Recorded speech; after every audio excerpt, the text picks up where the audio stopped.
There's a lot of growth in the ETF space, and the more products that you have and the more asset managers that launch products, there's better opportunity for education.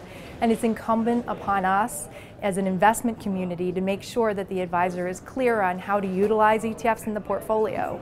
The number one thing advisors do not want is a surprise in the client experience. And so they're heavily dependent on the asset managers and the investment community to educate them on how the ETFs work.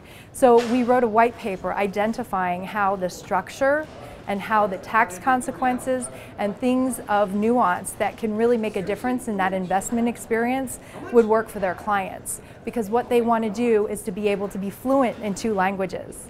They want to be able to be fluent in portfolio language, understanding all of those nuances and how the ETF works, and be able to talk to PMs and asset managers. And then they have to turn and be more outcomes focused with their end client and talk about, am I on track for my retirement? Do I have the outcome that I get? Can I make my 5% drawdown? And all of this is incredibly important, and we have to educate the community to do so. Understanding the new math is important. Traditionally, how people thought about ETFs was the total cost of ownership was simply defined as, I understand the expense ratio, I'm adding on the tracking error, and then I'm adding on the trading costs.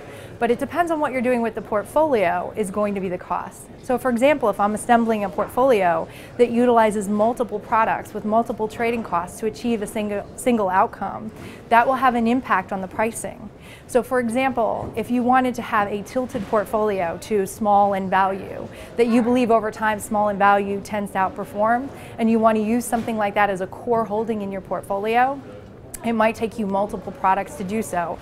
And to manufacture the tilt, the cost of doing so with multiple products, and then having the rebalancing and the timing issues is incredibly important. So you need to think about this on what outcomes you're trying to get to match your investment thesis. And all of that will play into the cost.